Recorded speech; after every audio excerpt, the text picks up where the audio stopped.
आज की प्रेरणादायक कहानी है दर्जी की सीख। कहानी बहुत ही मज़ेदार है, तो अंत तक कहानी जानने के लिए हमारे साथ बने रहिए और वीडियो को सुनते और देखते रहिए। तो चलिए जानते हैं।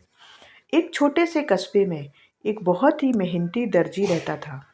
उसकी एक छोटी सी दुकान थी, जहाँ वह दिन रात लोगों के कपड़े सिलकर अपना और अपने परिवार का पालन पोषण करता था। उसका बेटा स्कूल में पढ़ता था और अक्सर अपने पिता से पूछा करता था कि कपड़े सिलने में इतनी मेहनत क्यों लगती है। एक दिन स्कूल में अचानक छुट्टी की घोषणा हुई। बेटा बहुत खुश हुआ और सोचने लगा कि आज तो पापा की दुकान पर चलकर देखता हूँ कि वे किस तरह काम करते हैं। वह उत्साह से अपने पिता की दुकान पर पहुँच गया। दुकान में उसके पिता बड़े ध्यान से किसी ग्राहक के कपड़े की सिलाई कर रहे थे। बेटा चुपचाप एक कोने में बैठ गया और ध्यान से पापा को देखने लगा। उसने देखा कि पापा पहले कपड़े को नापते हैं, फिर बहुत सावधानी से कैंची उठाते हैं और कपड़े को बिल्कुल सटीक माप के अनुसार काटते हैं। इसके बाद वे कैंची को नीचे जमीन के पास अपनी टांग के पास दबाकर रख देते हैं। फिर वे सुई और धागा निकालकर उसी कपड़े के टुकड़ों को जोड़ना शुरू करते हैं। काम खत्म होने के बाद सुई को अपनी टोपी पर लगाते हैं। बेटा यह सब कुछ बार बार देखता रहा। हर बार वही क्रम, कपड़ा काटना, कैंची नीचे रखना और फिर सुई से जोड़ना और सुई को टोपी पर लगाना। कुछ देर बाद उसके मन में सवाल उठा और वह खुद को रोक नहीं पाया। उसने कहा, पापा, मैं आपसे एक बात पूछना चाहता हूँ। पिता मुस्कुराए और बोले, हाँ बेटा, पूछो क्या बात है।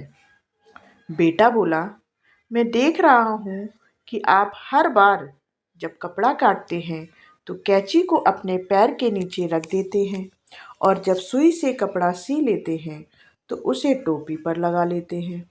ऐसा क्यों करते हैं?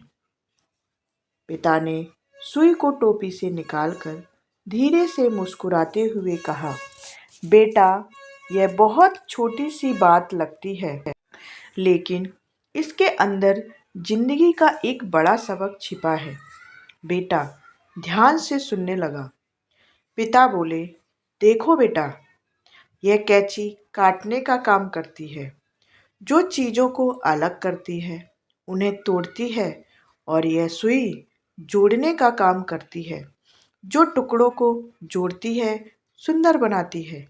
अब सोचो, जो चीज़ें काटने का काम करती हैं, वे हमेशा नीचे रखी जाती हैं, और जो जोड़ने का काम करती हैं, उनकी जगह हमेशा ऊपर होती है।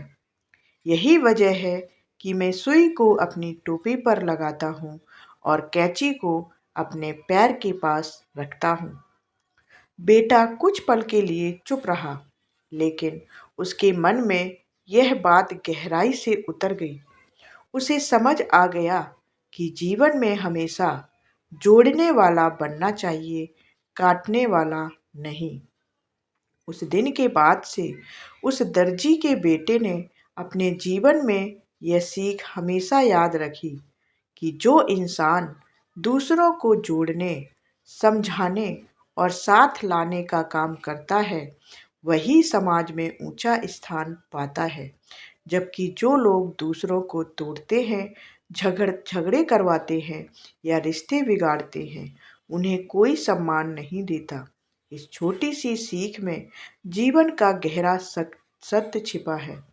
कैंची की तरह नहीं, सुई की तरह बनो। जोड़ो तो दुनिया सजती है, काटो तो सब बिखर जाता है। इस कहानी से हमें नैतिक शिक्षा मिलती है कि जीवन में हमें हमेशा ऐसा काम करना चाहिए जो लोगों को जोड़ने का, प्रेम और एकता फैलाने का हो। जो जुड़ता है उसका स्थान हमेशा ऊंचा होता है, और जो काटता है उसका नीचा होता है। तो ऐसी ही प्रेरणादायक कहानी के लिए हमारे चैनल को सब्सक्राइब करने और कहानियों को देखते रहें।